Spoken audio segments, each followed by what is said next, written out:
Au nom du Père et du Fils et du Saint-Esprit. Amen. Aujourd'hui, Marie et l'Esprit Saint. À en croire les expressions de l'enseignement de la doctrine chrétienne catholique, se basant sur les références bibliques néo-testamentaires de Matthieu 28, 19, Actes des Apôtres, chapitre 5, versets 1 à 5, et la première aux Corinthiens, au chapitre 2, versets 10 à 11, l'Esprit Saint est la troisième personne de la Sainte Trinité, possédant avec le Père et le Fils la même nature divine. C'est l'Esprit du Père et du Fils. Dans le mystère de la Sainte Trinité, Dieu le Père et Dieu le Fils se donnent l'un à l'autre avec un amour parfait. Et c'est de cette donation d'amour du Père au Fils et du Fils au Père que procède d'une façon mystérieuse le Saint-Esprit. L'Esprit Saint, cet amour subsistant en personne qui lie le Père et le Fils, a agi dans les patriarches. Il a parlé par les prophètes. Il est le premier don fait aux croyants.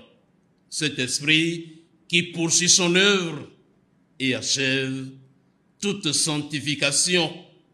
Ainsi, et afin d'établir la nouvelle alliance, l'Esprit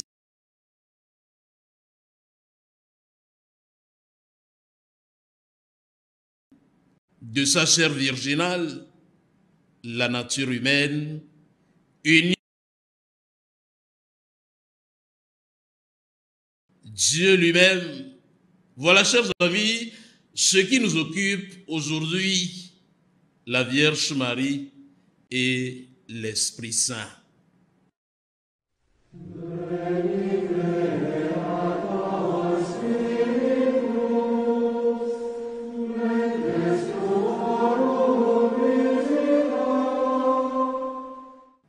La Vierge Marie et l'Esprit Saint.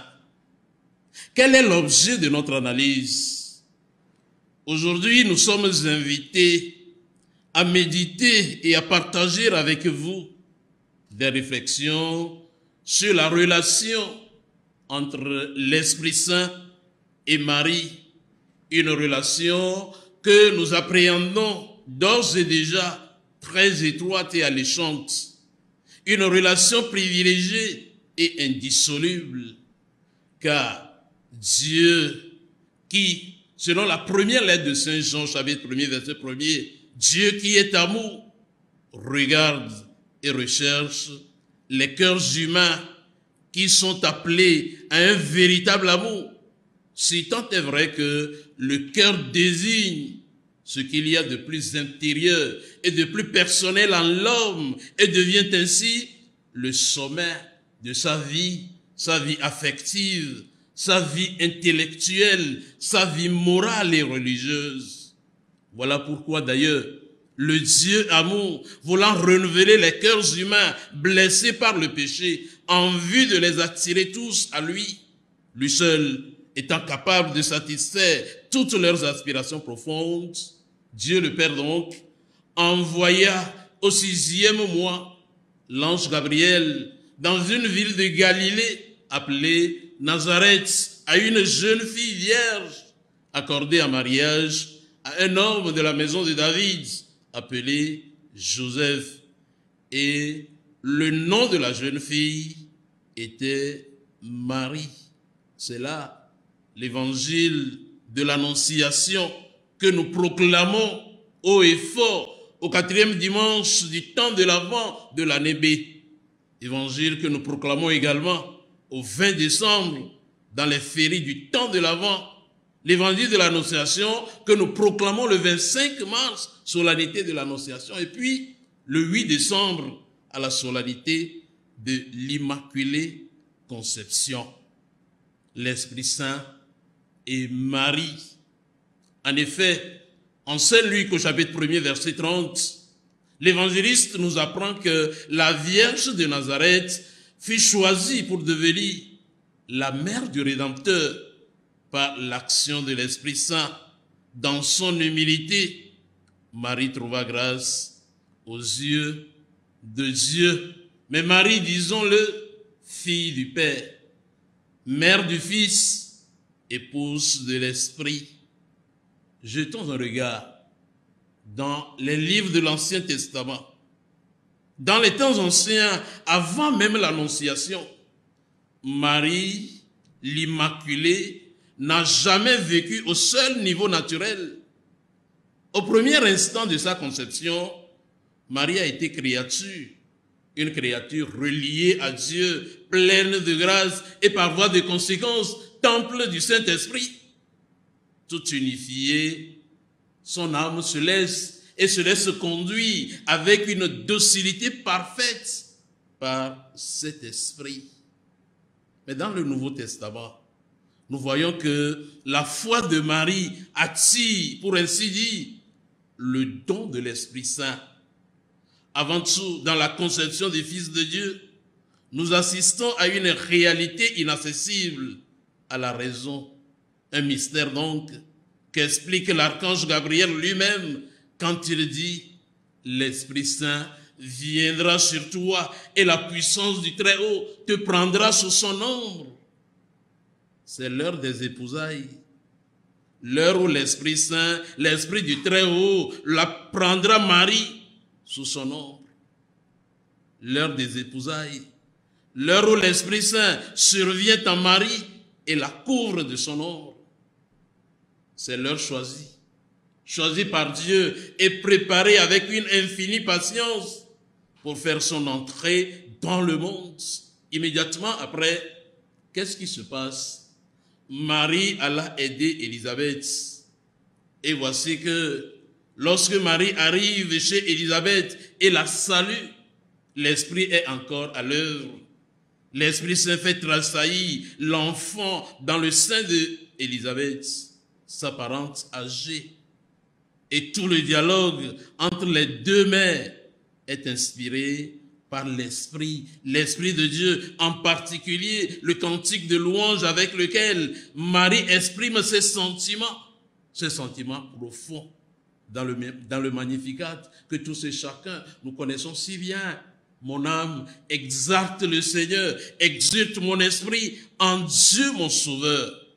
Oui, chers amis, tout l'épisode de la naissance de Jésus et sa prime enfance est guidé de façon presque palpable par l'Esprit Saint, même s'il n'est pas toujours nommé.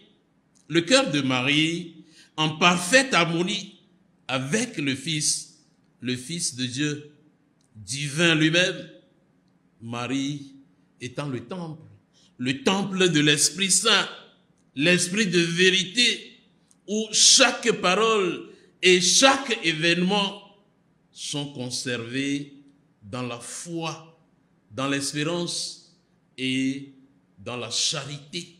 Foi, espérance et charité, c'est là les vertus théologales que nous découvrons d'ores et déjà dans la Vierge Marie. Foi, espérance et charité ne sont que des œuvres de l'Esprit Saint. La Vierge Marie et l'Esprit Saint.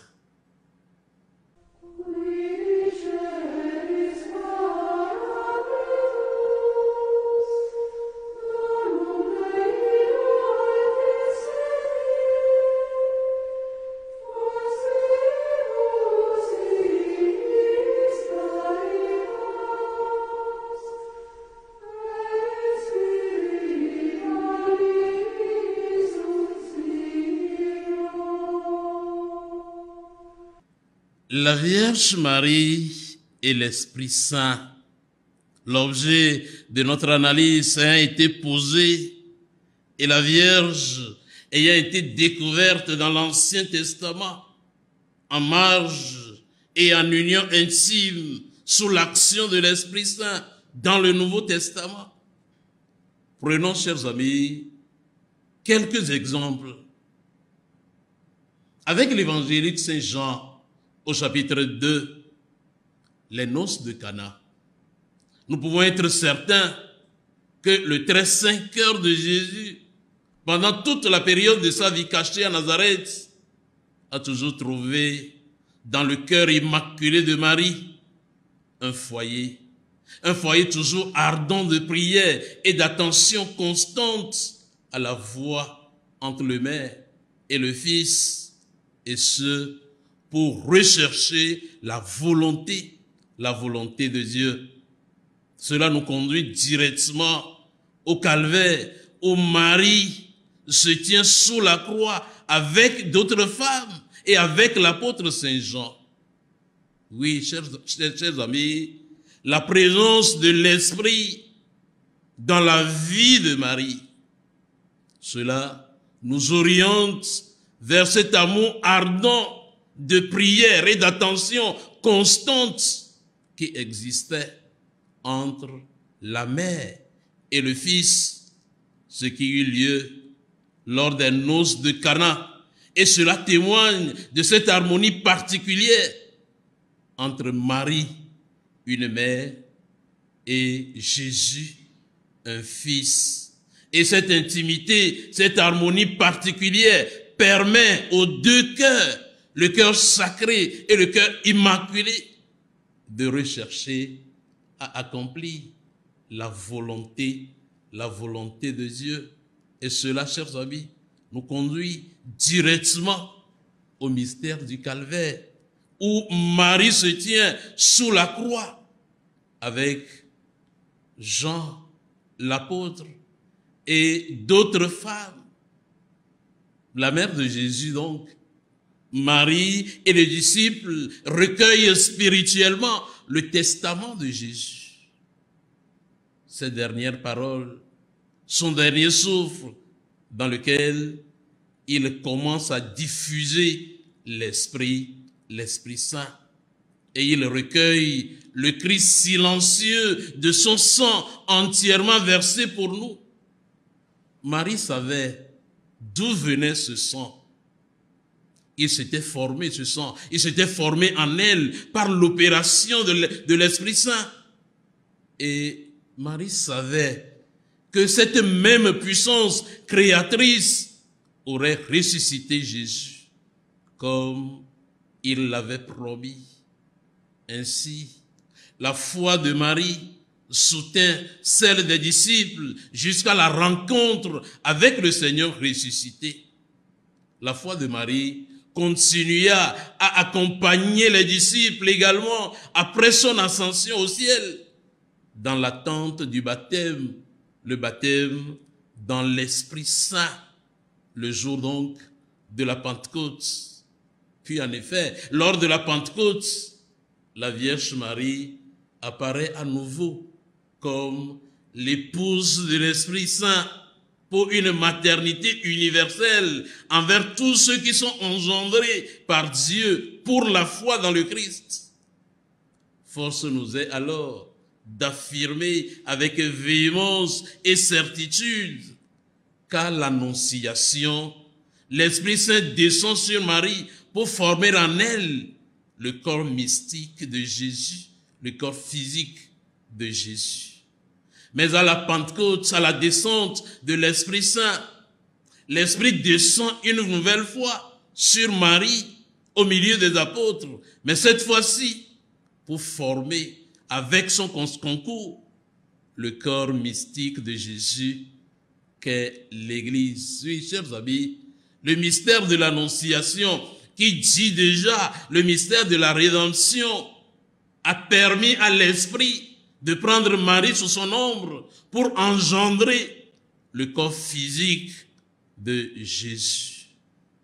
Et à la Pentecôte, le même Esprit Saint de concours avec le oui de Marie a engendré le corps mystique qu'est l'Église, le nouveau peuple de Dieu. Alors, le temps de l'Esprit annoncé par les prophètes, le temps de l'Esprit annoncé, réalisé par les patriarches, le temps de l'Esprit devient alors une réalité. Voilà pourquoi Marie est pour toutes les générations l'image et le modèle de ceux qui, avec l'Esprit et l'Épouse, avancent dans le temps en invoquant le retour glorieux, le retour de Christ. Oui, Maranatha, viens, Seigneur Jésus. Nous le trouvons dans le livre des Actes, le livre de l'Apocalypse au chapitre 22, versets 17 à 20.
Marie et l'Esprit Saint.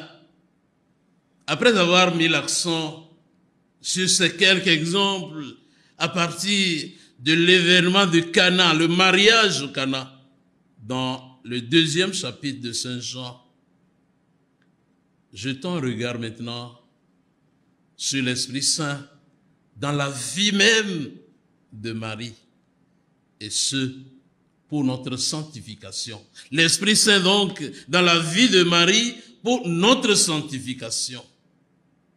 Saint Paul, l'apôtre des nations, Saint Paul, le converti du chemin de Damas, Saint Paul, dans sa lettre aux Corinthiens, dans la première lettre aux Corinthiens, au chapitre 12, versets 4 à 11. Avec Saint Paul, chers amis, nous savons que les dons de la grâce sont variés, mais c'est toujours le même esprit. Les fonctions dans l'Église sont variées, mais c'est toujours le même Seigneur. Les activités sont variées, mais c'est sous le même Dieu qui agit en tous. Or, la créature humaine vaut ce que vaut son cœur.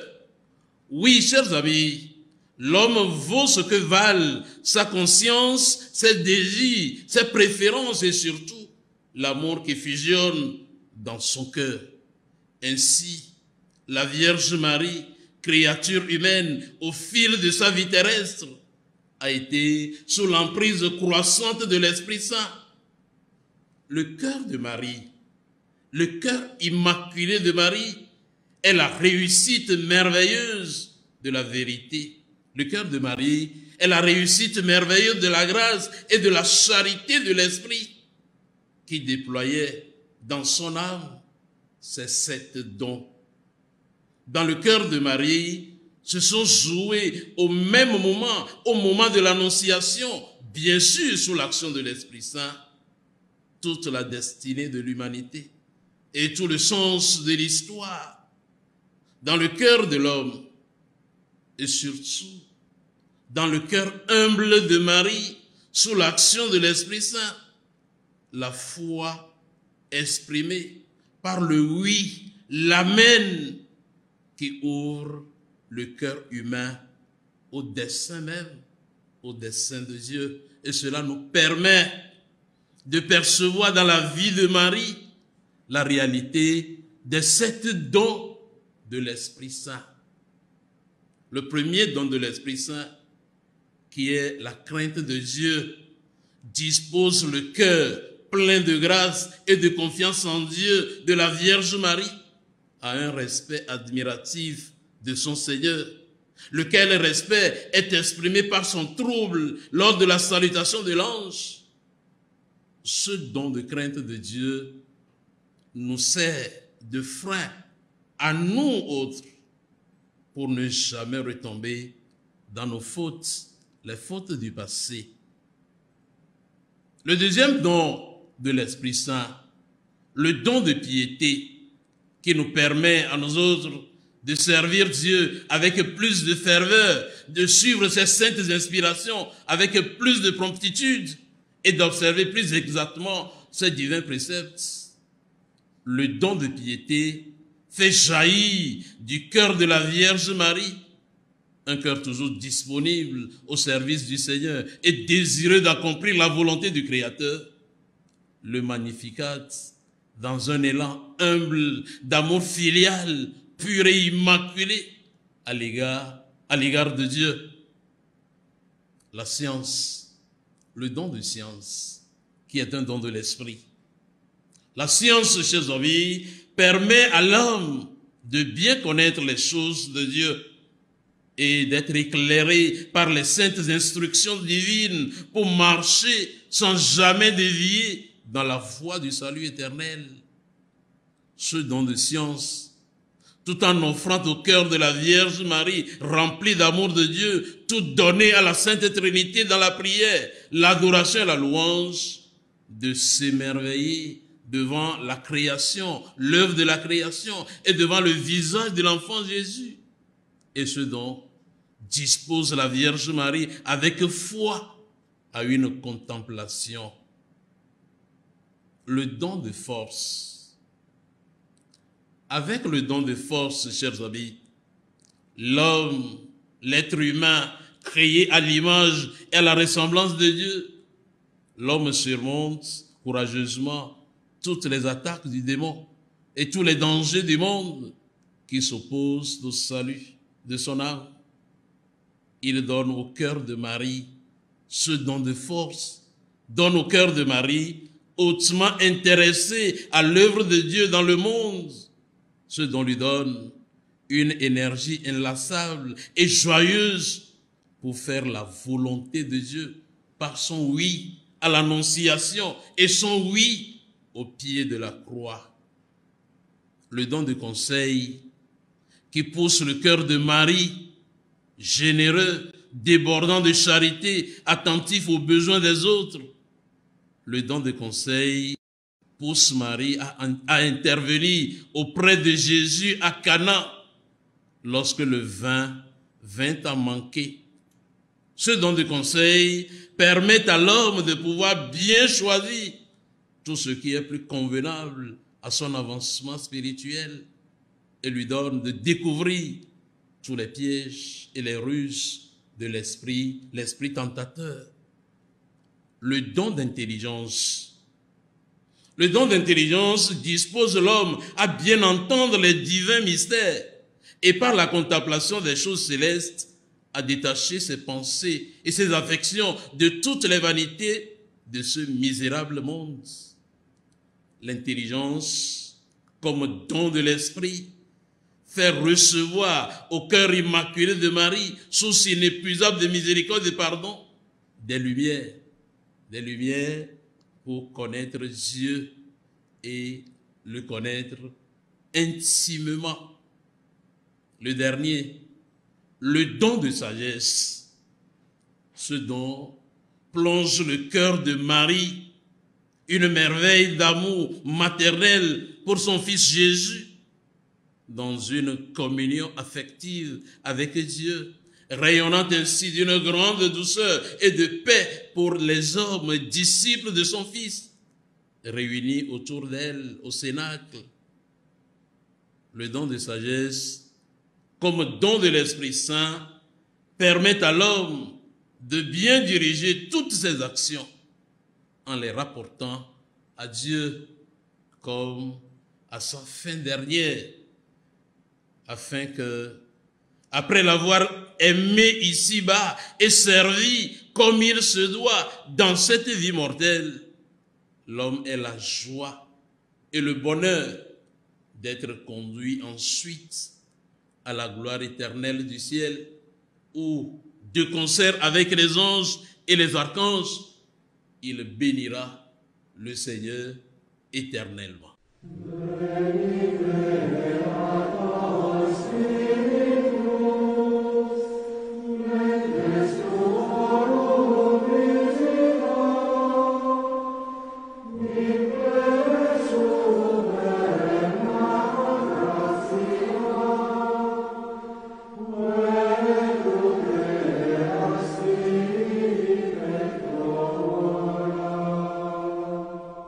Oui, chers amis, la Vierge Marie et l'Esprit Saint, toutes ces considérations ayant été faites depuis l'Ancien Testament, en passant par le Nouveau Testament, jusqu'au don de l'Esprit, qui permet à l'Esprit d'agir dans la vie de Marie pour notre sanctification. Quelles leçons retenir pour notre vie de baptisé? Chers amis, apprenons nous aussi à reconnaître la présence de l'Esprit Saint dans notre vie et à écouter ses inspirations, à les suivre docilement. Celui-ci nous fait croître selon la plénitude du Christ, selon ses bons fruits que l'apôtre Paul énumère dans sa lettre aux Galates, au chapitre 5, verset 22. Ces fruits sont charité, joie, paix, longanimité, serviabilité, bonté, confiance dans les autres, douceur, maîtrise de soi. Oui, pour mettre un terme à notre explication et notre partage,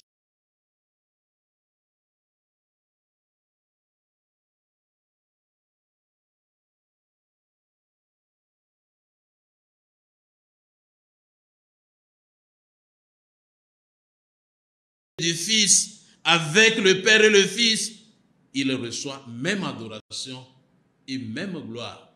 Il a parlé par les prophètes. Il est le premier don fait aux croyants. Que Dieu lui-même vous bénisse, lui qui est Père, Fils et Saint-Esprit. Amen.